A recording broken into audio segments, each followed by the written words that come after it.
Wow, here we are again, a Friday afternoon of Green Rush, the business of cannabis talk show. Hi, everybody. I'm Jimmy Young, the founder of Pro Cannabis Media and sometime host of this program. You know, this is the third holiday show we've done over the last 3 years, around the same time every year, the middle of December. Everybody is already looking around, making sure they have all their lights up and their trees in their various places in their house. And all my fellow Jewish friends have their menorahs out and their candles, which, by the way, you never, ever get them until like the night before.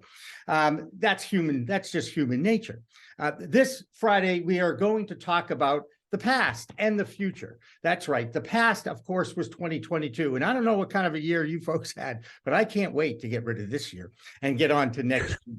Okay, 2023 has to be better than 2022. That in mind, we are now introducing a new poll. So for the next couple of weeks, we're not doing any official, real new, original programming production. It's all going to be the best of Pro Cannabis Media, live streamed on our Roku channel, our Apple channel, and our website. So we certainly welcome you to check that out. And of course, everything's on demand on our YouTube channel as well. That being said, we are doing a poll on the top 5 news stories of 2022. And there are so many. Last year, I think we only had 10. And I saw about 15, maybe even 20. And we narrowed it down to 15. And now we're asking everybody to go online.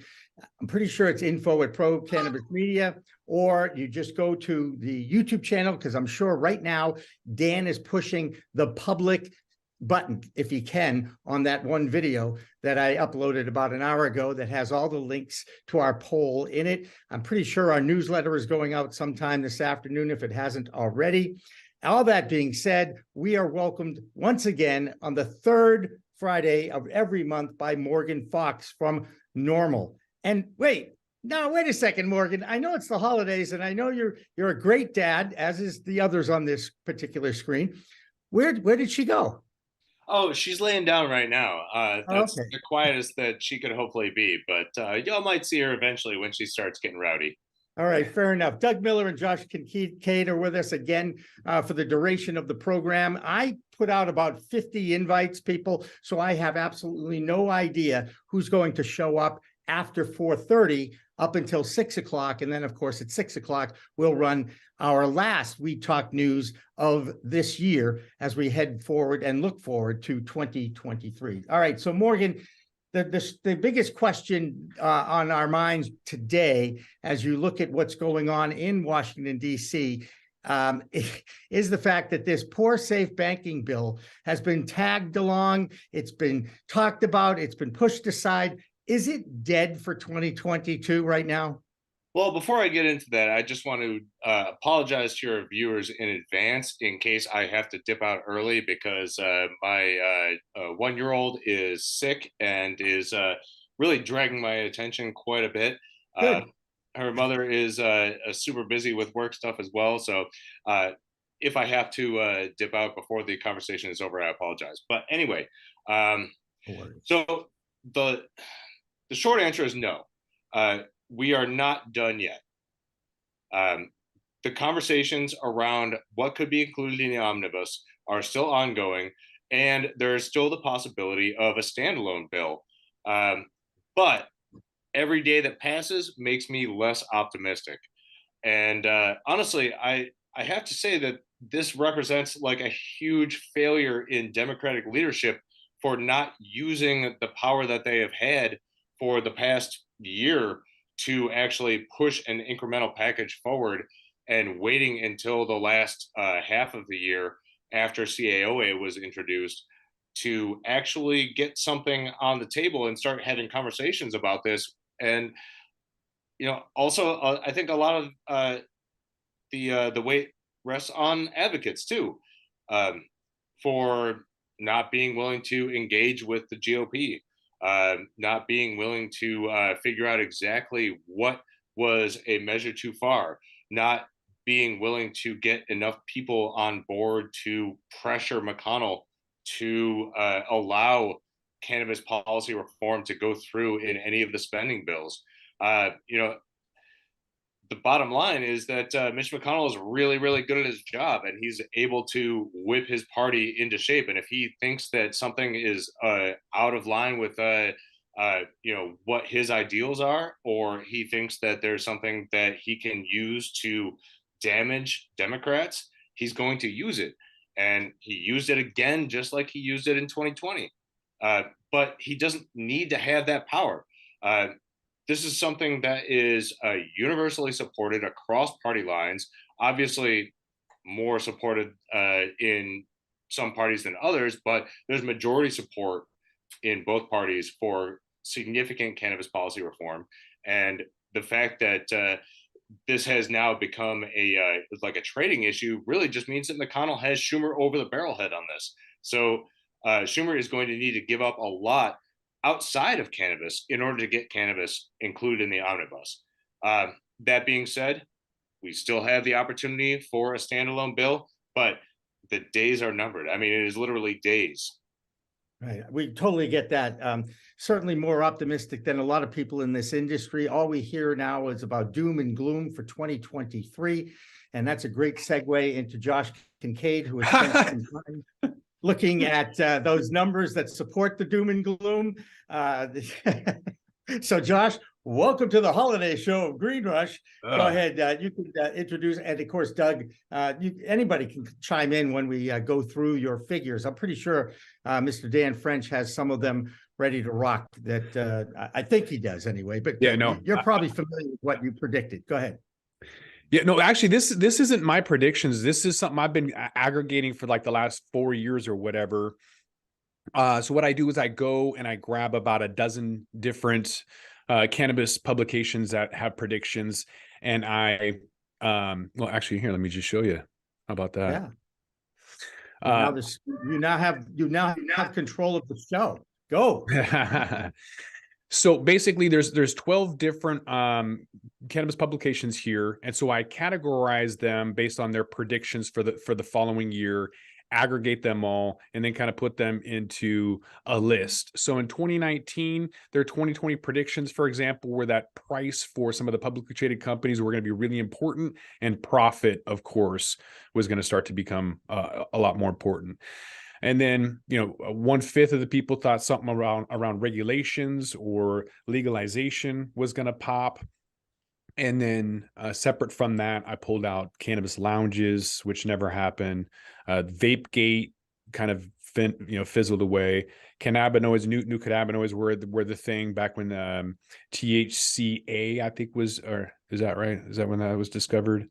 THCO was out. THCP, that was when THCP is when that came out. CBD was another one, and then medical educations and concerns. So not a whole lot. And then running through 2021, very similar stuff, except some of the concerns came in, some of the consolidation, too many companies, whatever, they were going to fold and consolidate. CBD still on there, cannabinoids. Remember the demand from COVID and how high the demand was? That sure fell off. Price and profit went from number 1 to number 6.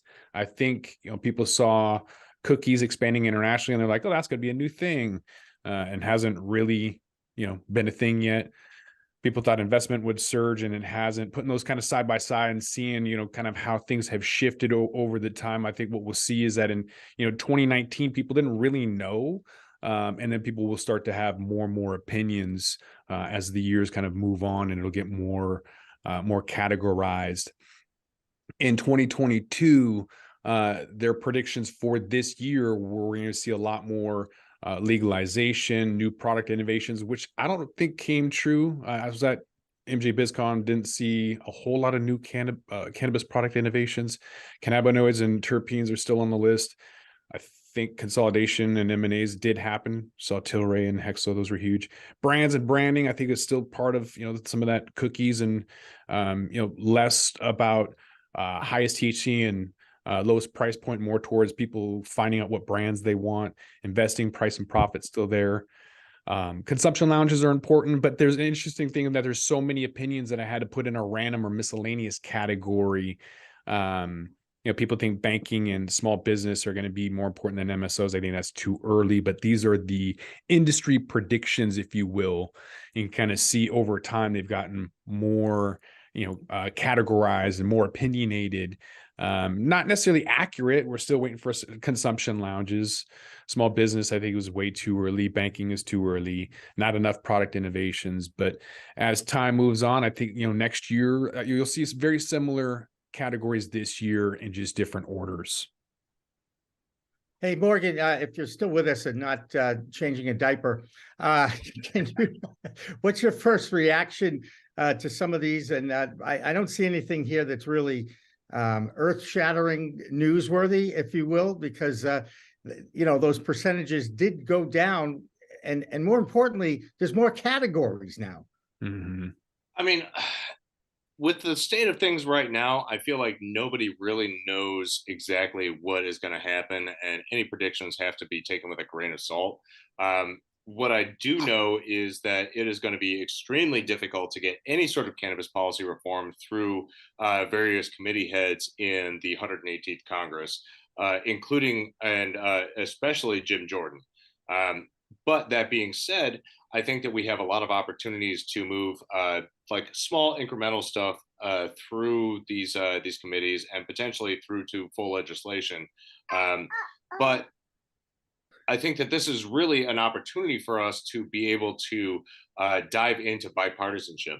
For the last couple of years, we've had a relatively receptive House and a Senate that was at least like half receptive. And Can we now put her in we're charge going to be of in the a position Senate, where please? we're going to be in a position where we're dealing with a much more difficult political environment, and so I think that it's going to be incumbent upon advocates and the industry to really reach across the aisle and determine what we can get past. I think incrementalism is now going to be the name of the game because full descheduling, I think, is completely off the table for the next 2 years. And the challenge is going to be trying to get federal legislation that we think is going to be beneficial to the most people possible passed. I think it's going to be very interesting to see what happens in the next year. I think a lot of people that have been working on the Hill are going to have to kind of rethink exactly what their strategies are, as well as start to start to work with people that they wouldn't necessarily have worked with before. Are those the Democrats crying? Is that what they're doing? Is they're throwing their voice into your daughter there, or what? I'm sorry. Yeah, it's like, don't work with those Republicans. But they're, we're seeing a lot more Republican support in the House. The Senate is still really up for grabs, but there's a lot more, diehard prohibitionists in the Senate that maintain positions of power than there are in the House. That being said, we've got a bunch of freshmen that we can help to influence right now. We are going to have to be dealing with a whole bunch of new committee heads in the House that we're going to need to develop relationships with if we want to actually pass legislation or even to get hearings on it. But those options are within the realm of possibility. It's not completely shut out. Republicans are steadily realizing that this is an issue that their constituency supports. They're realizing that there are going to be political consequences if they act in an obstructionist manner or they ignore this issue. So it's really incumbent upon voters to tell their lawmakers that they want this issue to be prioritized. Absolutely. And you are a superstar, Morgan. If you need to go and take care of your daughter, we certainly understand. It's the holiday season, though, and having that soundtrack. And by the way, every time I call Doug Miller, he's got the similar soundtrack. Although little Dougie is, a little different, though, Doug, right? Yeah, we were at the aquarium today watching Scuba Santa float around. Oh, that sounds awesome. That's right, hippos. Scuba Santa. Where was I? Hey, I great. wish that had been around when I was a kid. Hey, Me too. Half the stuff's cool. I'm gonna throw out an idea, and then Morgan, I know you can take off if you want, but I'm of the opinion now that they weren't able to get anything done in this lame duck Congress.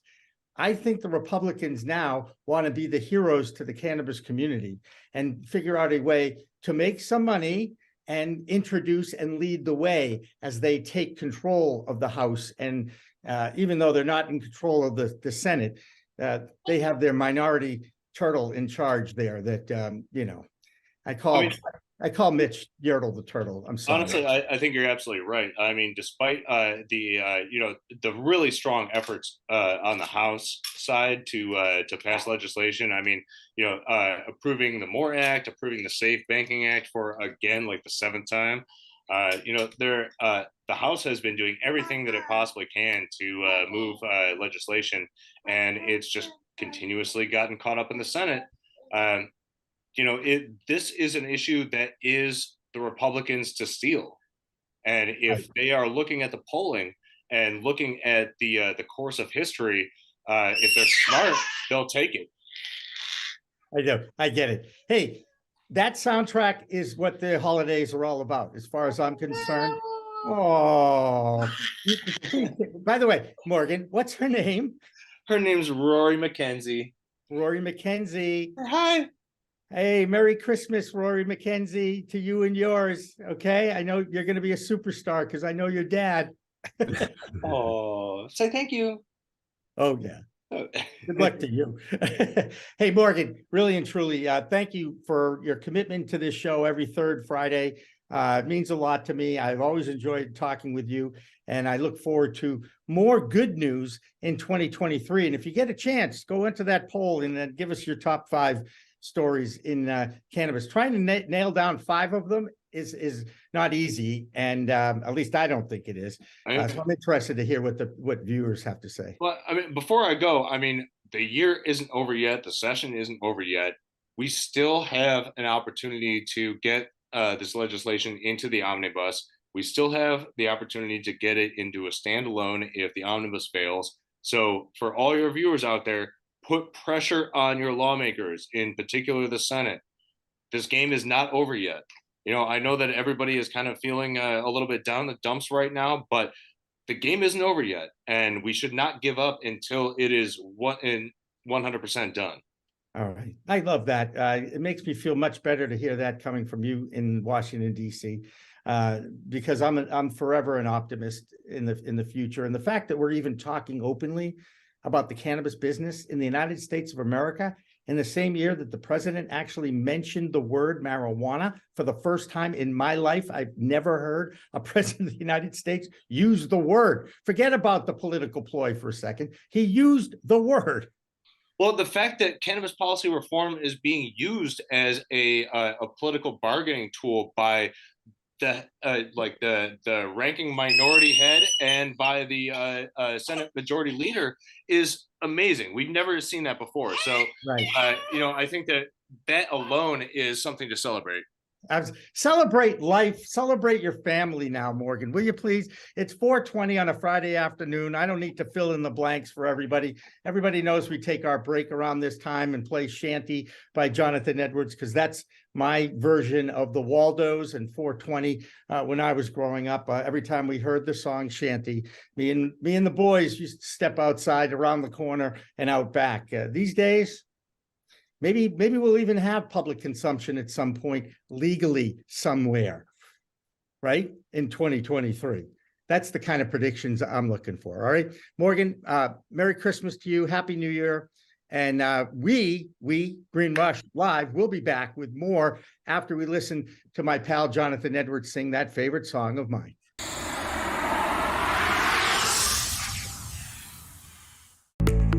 It's a whole new world of weed out there, isn't it? Everyone is learning new ways to titrate, ingest, consume, imbibe, and engage with this plant medicine we call cannabis. Hi, I'm Jimmy Young, the founder of Pro Cannabis Media and the host of In the Weeds, and once in a while, the really live business cannabis talk show we call Green Rush on Friday afternoons from 4 p.m. to 6 p.m. Eastern. Now, let me tell you my cannabis story. You know, I've had 4 major surgeries in the past 23 years and suffer from osteoarthritis with a variety of metal parts in my body and one on deck.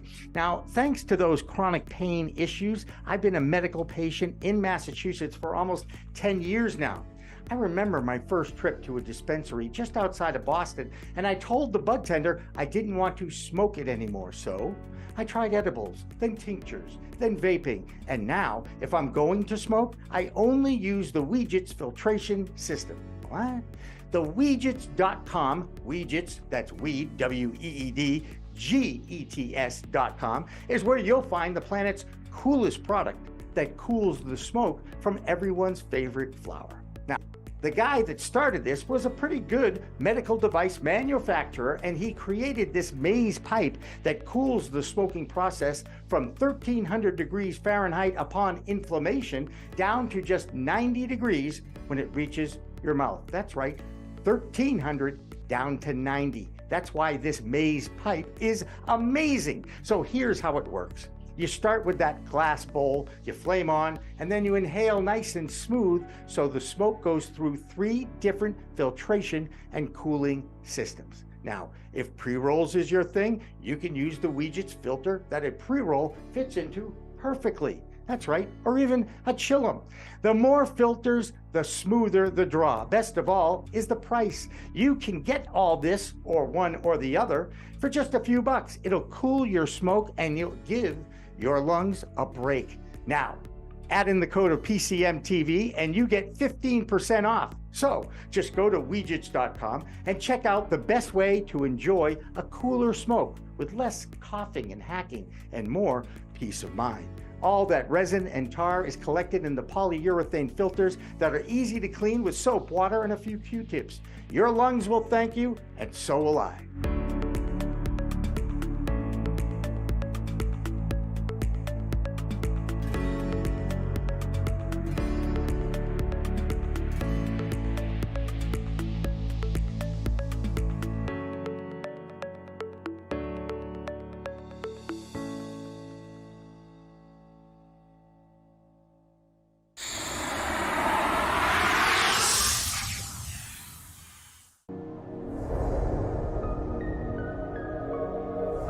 Which at first I thought, oh, I don't know if I'm an activist, but I have, held a bullhorn on the State House steps.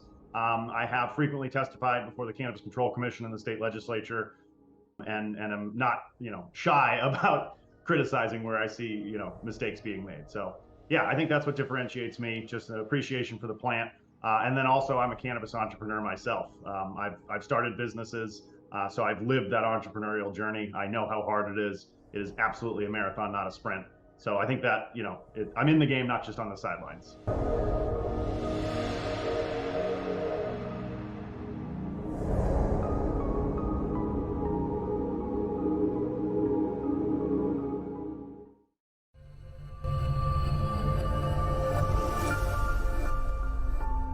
As a broker, we have access to many, many cannabis carriers. So I will go in with 2 or 3 quotes for people.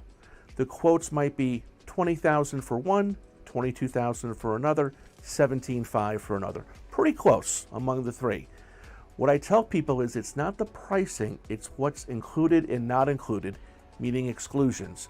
An exclusion in layman's terms is just something that's not included. It's not on the menu, so it's just not included.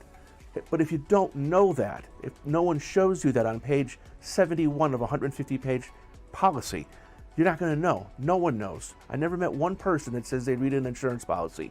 If you do. Hey, everybody. Welcome back to the really live portion of Green Rush Live, our regularly scheduled business of cannabis talk show that we run here on Pro Cannabis Media every Friday afternoon at 4 o'clock. I'm Jimmy Young, the founder of Pro Cannabis Media and sometimes host of this show. And speaking of sometimes hosts, David Rabinovich started this show with me 3 years ago. That's right. 3 years ago, we started this show, and David is going to take over the show today. Hi, David. Hey, Jimmy. It's great to be back with you. Happy you're here, and I so appreciate it. And I know this is right in your wheelhouse. Cashless ATMs still in the cannabis space. Although I got to tell you, the last dispensary I went to, they had only an ATM machine that was giving you cash, not cashless, if you catch my Sure. Well, drift. Jimmy, that's where the whole thing started, was the cashless ATMs, and it expanded from there. And we published an article on it, and then we dug in a little bit deeper. We got some great guests today who are going to talk about what's legal, what's not legal. We're going to dive into some of the payment platforms. I think we've got one of the best rosters of panelists we've had in a long time. But Oh, I haven't thanks. been here in a long time. Just throw me under the bus then, why don't you, David? That's Oh, okay. no, no. It's okay. You can do that. Hey, I'm gonna go join the chat room Okay. because I have a personal engagement. And David, the show is yours. I know it's in good hands. Thank you, Jimmy. Bet. So we've got a great roster of panelists. We're going to start, let everybody introduce themselves and get into talking about payment platforms for retail. Because if you've been following the news in cannabis, you know, in December, everything blew up when Visa or one of the platforms ordered that there would be no more cashless ATMs. And people showed up, fired up their POS systems, and realized they couldn't process a lot of the sales that were coming through. And it snowballed from there. And it was so interesting in some ways. We dove in, and right now we're going to turn to Rick Leneve is here from Accounting Buds. He's going to be my co-host today, but we're going to go around and let everybody introduce themselves and then get into some discussion. And let's start with Kathy. Hi, thanks, David. I'm Kathy Ianzelli. I am one of the co-founders and president of KindTap, and we introduced the first retail credit payment solution for the cannabis industry. And we did that in partnership with myself and folks like me who had deep payments experience, as well as people who had deep cannabis experience. The company has been around for about 3 years. Our credit product has been on the market for over a year, and I'm delighted to be here. Wow, we're happy to have you. Nate, why don't you jump in next? Yeah, please. Thanks, David. I appreciate you having me on. My name is Nathan Gerard. I am a co-owner and founder of Bloom Brothers recreational dispensary in Pittsfield, Mass, as well as a independent sales organization of Paybotic, which is a cashless ATM provider for some retailers in the cannabis industry. Cool. Adair? Hi, everyone. I'm Adair Lyon. I am one of the co-founders. Open up, and it happens to be on a Thursday or a Thursday, Friday, or Saturday, especially Friday or Saturday that's busy. Those are the days you don't want to find yourself scrambling like Nate was, trying to figure out how are we going to service customers when they walk in and we tell them we can't do what we did for you 2 weeks ago. So I think there's two levels of risk here. And as a small business owner, if you're gonna forsake the legal risk, just remember the operational risk. You don't want that stuff to go down. Hopefully we provided you some great information today. As I said at the beginning of the show, we had a great round of panelists, got mixed up a little bit, but sometimes that's a good thing. And because Jimmy's not here, I want to thank all the panelists, but remember, it's a whole new world of weed out there. Use it responsibly. Thanks for watching. Thanks for listening. Like PCM, follow them on LinkedIn, and everybody have a good evening. Coming up on We Talk News this week, the Republicans in the House make the first move towards cannabis reform, but attach it to a gun ownership bill. And the only New York dispensary that is legally operating right now is facing a lawsuit that says they violated the Americans with Disabilities Act. Plus, the quality of their flower is getting ripped on social media. And Connecticut has a good first week of sales for adult use, while Michigan sets a sales record. And according to the latest poll by Data for Progress, shows 65% of Americans want legalization of cannabis, with more than 50% from the Republican Party. Could the GOP emerge as the leaders for federal reform? All that and coast-to-coast cannabis reports on We Talk News with Elena Pinto next. We are Pro Cannabis Media.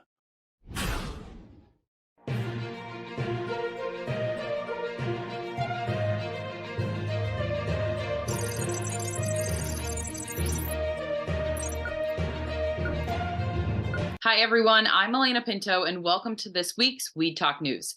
A major move in cannabis reform at the federal level could actually be happening. at the hands of the GOP. This week, Republican Representative Alex Mooney of West Virginia introduced legislation that would allow medical cannabis patients to purchase and possess firearms. Patients currently can't do that, even if they're legally compliant in their state. Because federal law still considers cannabis consumers unlawful users of a federally controlled substance. And a new survey from Data for Progress finds that 65% of Americans are in favor of federally legalizing cannabis. That includes 52% of Republicans that responded to the poll. So could the GOP be the new leaders of MMJ reform? Well, it's certainly a promising start to the 118th Congress. And why shouldn't everyone want to hop on the green train? The money is flowing in Connecticut, where adult use sales just started earlier this month. Connecticut's Department of Consumer Protection reported that adult use purchases surpassed $251,000 in just the first 7 hours of sales.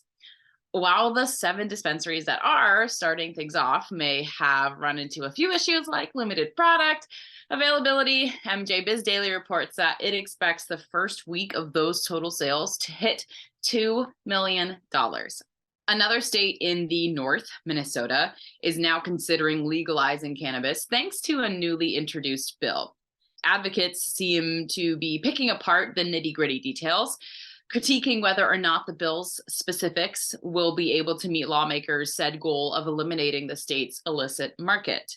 Meanwhile, in South Dakota, lawmakers there have already passed swift action to expand access to medical cannabis for patients in their state.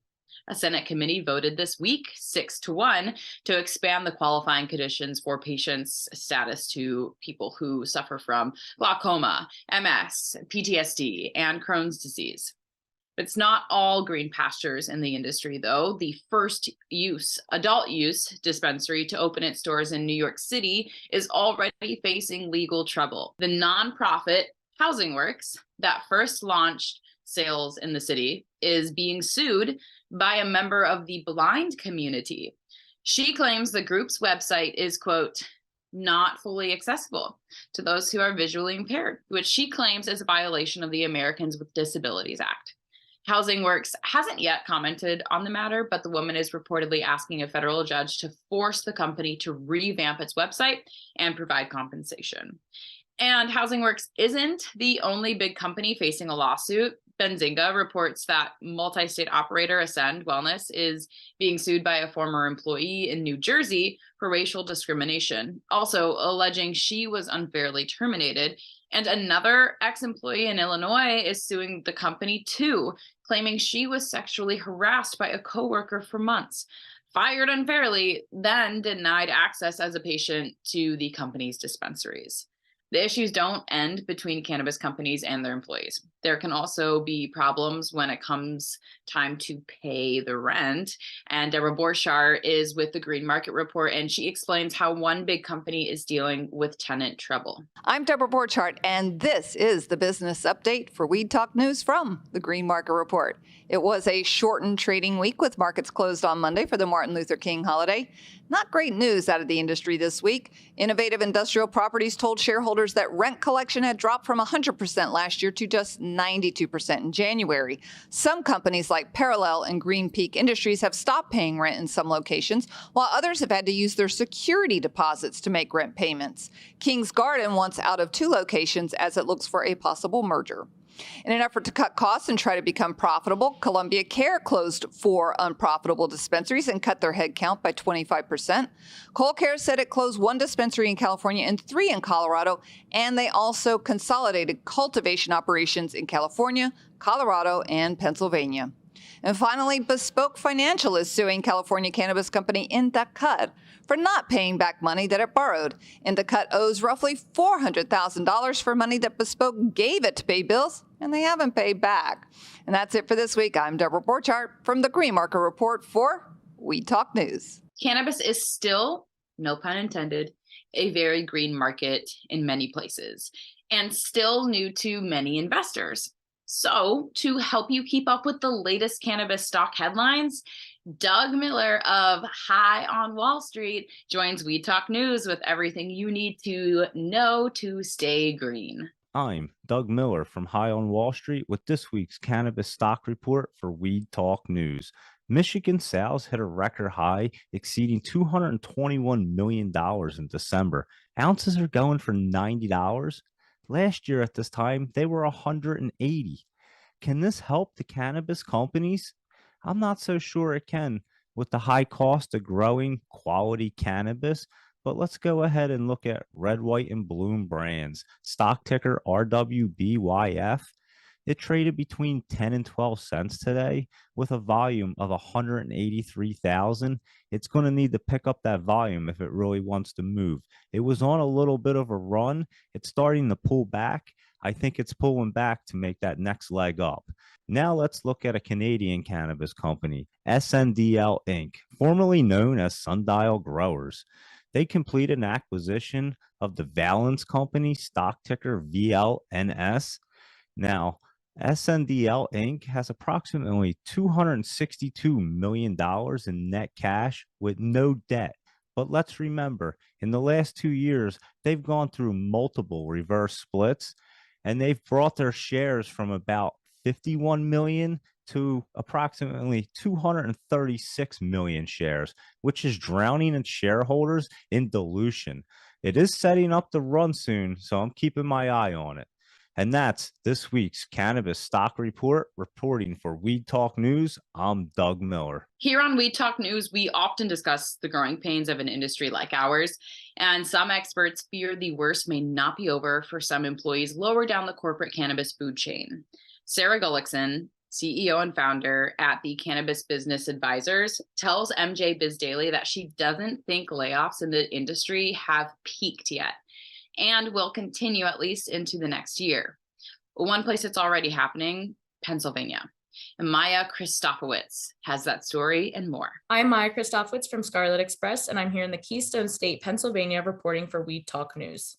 Greenleaf Medical, a subsidiary of cannabis multi-state operator Columbia Care, is laying off 73 workers at its production facility in Saxton, Pennsylvania. Columbia Care attributed to the layoffs to a need to meet the appropriate supply and demand levels of the market, the company said. Next up, with Jushi's wide presence in Pennsylvania, the company is planning on working with Governor-elect Shapiro to help him shape cannabis-related policy reform. Joshi plans on educating legislators and the governor's office about where the current state of the program is at and what the opportunity is for the Commonwealth. They want to work through the House and the Senate for both Republicans and Democrats and be able to bring that to the governor's desk to implement, sign, and continue to grow what is a great industry here in the Commonwealth and grow what people want, which is good, safe, standardized, regulated cannabis.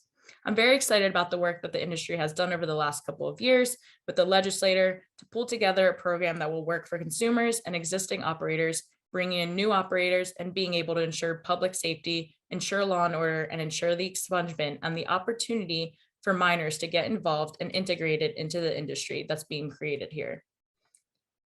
Next up, Pennsylvania Governor Tom Wolf announced before leaving office this week that he has issued 2,540 pardons, with at least a quarter of those for marijuana. That's the most acts of clemency by any governor in the state's history. Well, that's a wrap from Pennsylvania. I'm Maya Christofowitz from Scarlet Express, and I'll be back next week to talk about what's hot and what's not in Pennsylvania. From Weed Talk News, have a fabulous week. If you're looking to get away from the cold winter weather, you might want to consider putting the U.S. Virgin Islands on your list. The governor there has officially signed a bill into law, legalizing and facilitating the sale of adult use cannabis. He also issued a proclamation that allows people to petition for pardons for prior cannabis possession convictions. But now that it's in effect, many leaders on the islands will surely be pressing for regulators to get things into place. Rules and regs haven't been promulgated, no seed-to-sale tracking system, nothing has moved with this industry. So don't ask for something, it come and you don't move on it. We got to get the ball moving and put your money where your mouth is. Over the pond, social cannabis clubs could be all the rage in Europe. And no, we're not talking about the Netherlands. The country of Malta is looking to open up lounges for cannabis consumers there. But other countries overseas aren't moving so swiftly. Lex Pelger has this week's European Cannabis Report. I'm Lex Pelger from White Whale Creations with this week's European Cannabis Report for Weed Talk News. In this week's cannabis news from Europe, we have two bads and a good. In Lithuania, the president said he opposes decriminalizing small amounts of cannabis possession. Last month, the parliament did switch to fines for small amounts of cannabis, but they did not remove the offense from the criminal code. In Spain, their medical agency missed its 6-month window for submitting recommendations for medical cannabis. Patients are not happy with another delay in the process, which has been going on now for 5 years.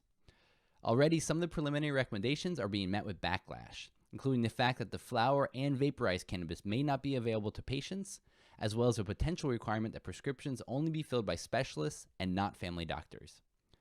All of this bureaucratic wrangling over the details of medical cannabis is a bit funny, considering that Spain is widely known for its quasi-legal social clubs, where cannabis is quite easy to acquire. In Malta, next month the Cannabis Authority will start accepting applications for cannabis club licenses. Aside from growing your own plants, these cannabis associations are the only legal way for people to buy cannabis. That's the European Cannabis Report for this week. For more on the science side, see my newsletter on Substack, Cannabinoids and the People.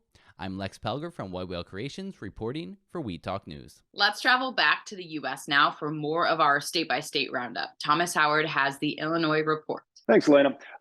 In Illinois, big news. They have mooted a dormant commerce clause claim that has been hitting every state, because every state usually requires in-state residency to be able to access a license for any cannabis business, to be able to sell it, to be able to grow it, to be able to process it. And this has created lawsuits throughout the United States that have been successful in disqualifying as unconstitutional any type of in-state residency requirements pursuant to the Dormant Commerce Clause. So the state regulators of Illinois created a new definition of social equity that totally gets away from requiring in-state residency and instead looks at census tracts. And so those census tracts, they apply nationwide. The census is done every 10 years on a federal level. And therefore, you may be eligible to win a dispensary license in Illinois. These licenses by themselves, the paper themselves, are worth millions of dollars because it's a limited market state. So if you're eligible and qualify, you should play the lottery because it's only $250 to get into. How do you find out if you're eligible? The state just yesterday on January 18th released an interactive map where you put your address into this map, and then it will tell you if you're in the green shade or not in the green shade. My last house was actually in the green shade. Unfortunately, I was never arrested for cannabis. I should have been more cavalier when I was in college. And anyway, you now have to have both forms of social equity. Typically, equity is an either or. You either have resided for 5 out of the past 10 years or for a long time in a particular area of your state that has been negatively impacted by the war on drugs, or you or a member of your family have been arrested or convicted for a marijuana crime. In Illinois, now you require both, but it doesn't have to be Illinois. So let's say you're watching this in LA and you were arrested for weed. You might be eligible. You can take your address. You can go over to the Illinois website. So just Google Illinois dispensary regulators, and it'll come right up. It's called the IDFPR, the Illinois Department of Financial and Professional Regulation. And then you go to their page. It's right at the top, and you click on the interactive map, and then you put in your address, and you're either in the green, and that means good, or you're not, and that means that you don't qualify. These pockets are all over the United States, and these arrests are also all over the United States. And that means that you can play a lottery with much better odds than the Powerball or the Mega Millions. However, it's a smaller payout. One of these licenses are probably worth about $3 million, especially in the Chicagoland area, 3 to 4. So might as well roll the dice. And then if you win, you can give me a call. You can find me at cannabisindustrylawyer.com or on Cannabis Legalization News. Other than that, there's some movement in the craft grower lawsuit. However, we can't really comment too much on that. Those 63 licenses that will be coming out should come out sometime next year or this year. It's only January. Hopefully, maybe by September. It depends on how the discussions go, and if we can make any types of resolutions amongst the parties, I'll be reporting on those when I'm allowed to report more. I can't talk too much about it. The real big news is that Illinois has a dispensary window that's going to be opening on January 30th and lasting until March 3rd. It's a very easy application. The big trick is you must be social equity. And that means that you have to have both the long-term and current residency pursuant to this new map that they've created. And then also, you need to have been arrested for cannabis. A member of your family needed to have been arrested for cannabis, or you were a victim of a gun crime. If you have those two criteria, A and B together, you're eligible to play the lottery. You only can have one ticket. So there's going to be 36 drawn in Chicago. There's going to be 2 drawn in Peoria, Illinois. That's where I'm at. There'll be 4 drawn in the East St. Louis area, and then 1 spread across all the other BLS regions of the state. I'd probably put my application into Chicago if I was applying from out of state. And if you win, give me a call. I'll help you get rid of the license or stand it up. Back to you, Elena. The fruits of equity labor in the industry are also being seen in Massachusetts, where the city of Boston's first equity recipient for delivery operations in the city is now up and running. But will they be successful amid what some owners are calling an uncertain fiscal year ahead? Well, We Talk News producer Tori Chamberlain has the details in this week's Bay State Report. Hey guys, I'm Tori Chamberlain, and there's big news happening in Boston. Zip Run, the first social equity license applicant for delivery service in the city, is officially up and running. The license was approved a few months back, but now orders are officially being taken, and you can get the top cannabis brands in Massachusetts delivered right to your front door if you live in Boston. The company's warehouse is in Dorchester, which is really kismet for this being a social equity applicant, as Dorchester and nearby Roxbury and Mattapan are home to some of the largest Black population in the city. So it's really awesome to see owners right here in town that are reflective of their own community. And I myself can't wait to place an order, and I'll definitely let you guys know how it goes. This is also a good reminder to keep supporting the cannabis companies that you want to see survive the industry. This week, Dan Adams of the Boston Globe penned his latest thoughts on where the industry stands here in the Bay State. And he spoke with Kobe Evans, who is one of the co-founders of Pure Oasis, the first Black-owned storefront here in the city of Boston. Evans says, quote, "The market shifted very quickly within the last 12 months, and for investors, there's a low probability they'll get the returns that they once anticipated." And he even says that it's now, quote, "a race to the bottom." This is certainly a result of a quickly maturing market here in Massachusetts, as well as several of our neighboring states coming online with their own adult use markets. So remember to just keep doing your research and giving your dollars to the companies that you feel deserve it most. That's what's happening in the Bay State this week. I'm Tori Chamberlain. With more news from the Northeast, here's Jessie Lynn Dolan with your latest high headlines from Vermont. I'm Jessie Lynn Dolan from Vermont Cannabis Nurses, and this is the We Talk News Vermont Report. The numbers are finally here. The first month of legal adult use retailer sales in Vermont brought in $2.6 million. The 14% excise tax brought over $320,000, with another $144,000 from the 6% sales tax. When the market opened on October 1, only 3 retailers were open, so these initial numbers are likely not the numbers we will see truly indicative of an established market in the months to come.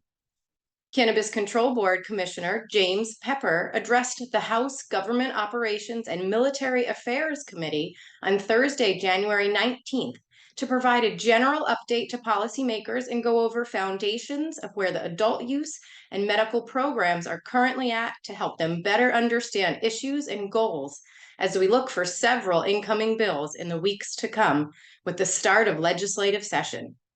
Also on January 19th, the Cannabis Control Board held a peer networking virtual community event on energy efficiency standards and requirements for 2023. Many requirements were waived the first year of the market, but will now be mandatory for licensing moving forward, a big change for many already established and an increased challenge for those now looking to enter the market. That's the Vermont Report for Weed Talk News. I'm Vermont's cannabis nurse, Jessie Lynn Dolan. The Vermont Cannabis Report is supported by another Green Mountain business, Cannatrol, winner of High Times Best Dry Cure System. Check them out at cannatrols.com. We take you coast to coast here on Weed Talk News. So let's head out to the Northwest. Now in Oregon, authorities are investigating the explosion of an illegal BHO lab, something we're not even sure was still out there. Marianne Kasaji has that story and more from Oregon. I'm Marianne from Alibi Cannabis with this week's Oregon Cannabis Report for Weed Talk News. Reports from Lane County tell the story of an illegal BHO lab exploding. We would be hopeful that with legalization, this wouldn't happen any longer. The building was completely demolished in the explosion and fire. Fortunately, no one was injured. Second, the OLCC has issued a recall for 4 vape products manufactured by Firefly Extracts. Usually, recalls are issued for consumer safety issues. But in this instance, it's because the cartridges contain CBN. The OLCC enacted a ban on artificially derived cannabinoids effective July 1st of 2022. These products were manufactured before that ban, and CBN was exempt from the ban, so it's unclear exactly what the violation is. And finally, sales numbers for 2022 were released by the OLCC. Retail cannabis sales dropped 16% from 2021 to 2022. Even with businesses closing, Oregon still has the highest number of dispensaries in the Western states at 19.6 shops per 100,000 people. That'll do it for the Oregon Report this week. I'm Marianne with Alibi for Weed Talk News. Companies in Washington state are now one step closer to being able to do business across state lines. This week, a state Senate committee approved a bill that would give the governor of Washington authority to enter into agreements with other legal states to permit imports and exports between state licensed cannabis businesses. That is, if federal policy changes and allows for that to happen. With more from Washington state this week, here's CEO of Skagit Organics, Matt Friedlander. Hello, everyone. My name is Matthew Friedlander, and I am coming to you from the owner's office here at Skagit Organics with Washington's Cannabis Report for Weed Talk News. So the big talk this week in Washington was about medical cannabis and patient access, specifically the lack thereof. The LCB presented to the state legislature their version of the history of Washington's regulated cannabis market, but part of that history includes the law that rolled in the already existing and thriving medical cannabis market into the newly formed recreational market back in 2015.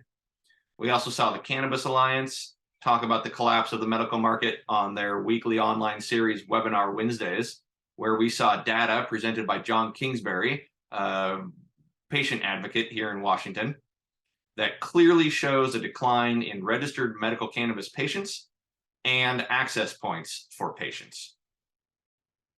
With only 4 companies in Washington state that create cannabis products that are compliant with Washington's medical cannabis rules, patients have little choice and little incentive to participate in the program. All of this, unfortunately, has created the situation where many people who rely on cannabis for their medicine are finding these products outside of the regulated market. Fortunately, a bill was just introduced yesterday that would remove the excise tax of 37.5% from DOH compliant medical products. And the Cannabis Alliance has launched an effort to help inform people on how they can become registered patients. Well, I'm Matthew Friedlander from Skagit Organics, reporting for Weed Talk News. Don't forget to like, share, and subscribe. And finally, if you're skipping alcohol during dry January, you might want to consider joining the 1 in 5 people who are turning to cannabis instead. That's according to a survey done by Civic Science. They shared the results showing that a whopping 21% of dry January participants who participated are picking up the THC or CBD products instead. From vapes to mocktails and edibles, there's something for just about everyone out there these days. So why not give it all a try or do what's right for you? After all, it's a whole new world of weed out there, so use it wisely. That's it for Weed Talk News this week. I'm Elena Pinto.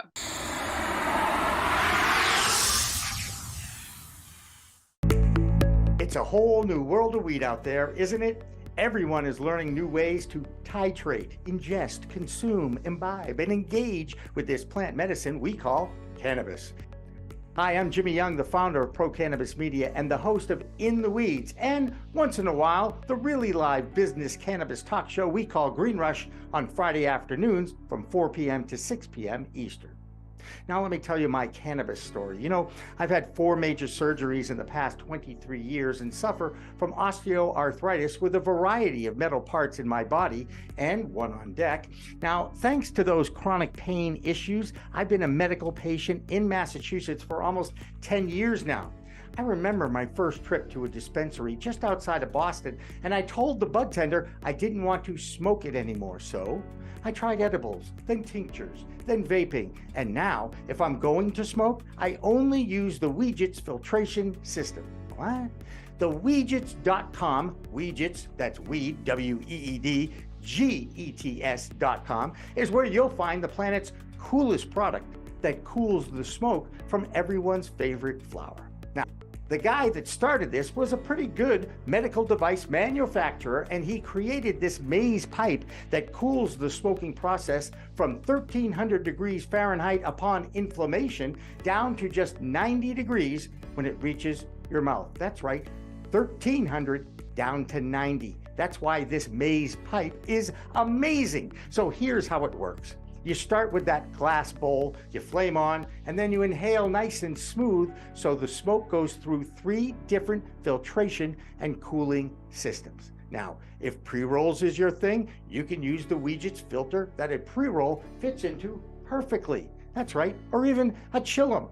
The more filters, the smoother the draw. Best of all is the price. You can get all this, or one or the other, for just a few bucks. It'll cool your smoke and you'll give your lungs a break.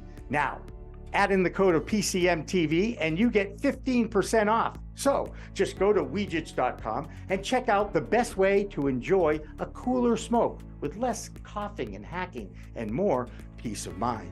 All that resin and tar is collected in the polyurethane filters that are easy to clean with soap, water, and a few Q-tips. Your lungs will thank you, and so will I.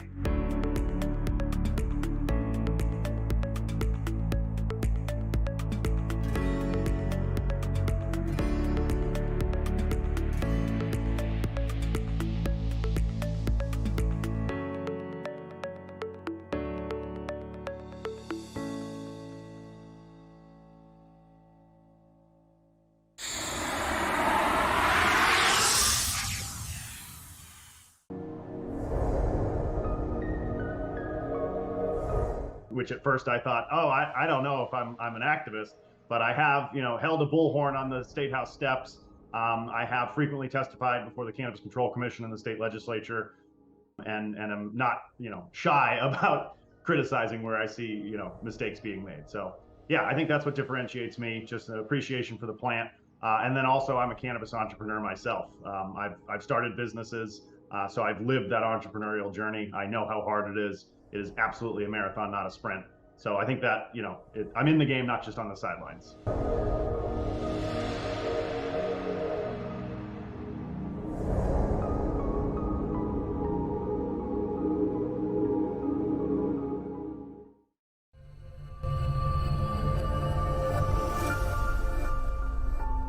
As a broker, we have access to many, many cannabis carriers. So I will go in with 2 or 3 quotes for people. The quotes might be $20,000 for one, $22,000 for another, $17,500 for another. Pretty close among the 3. What I tell people is it's not the pricing, it's what's included and not included, meaning exclusions. An exclusion in layman's terms is just something that's not included. It's not on the menu, so it's just not included. But if you don't know that, if no one shows you that on page 71 of a 150-page policy, you're not going to know. No one knows. I never met one person that says they read an insurance policy. If you do, I got some property in Florida for you.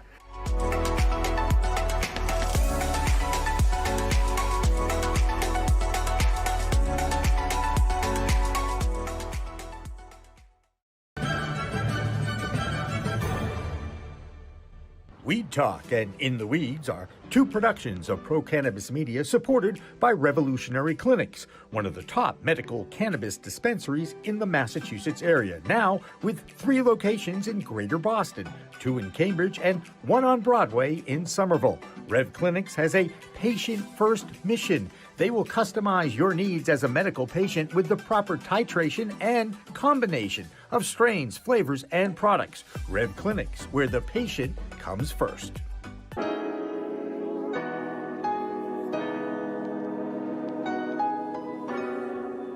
So the reality of the matter is, big banks and small banks are going to be different in a lot of ways. And they're both going to have their advantages and disadvantages. For a business like cannabis, you really have to have an integral knowledge of that business and a real granular knowledge of that business and the players involved in it. And that's why if you look at the banks that are successful to play in this space in Massachusetts, they are smaller banks that are very heavy, intensified personal touch, human communication, where you don't get a lot of that with the bigger banks.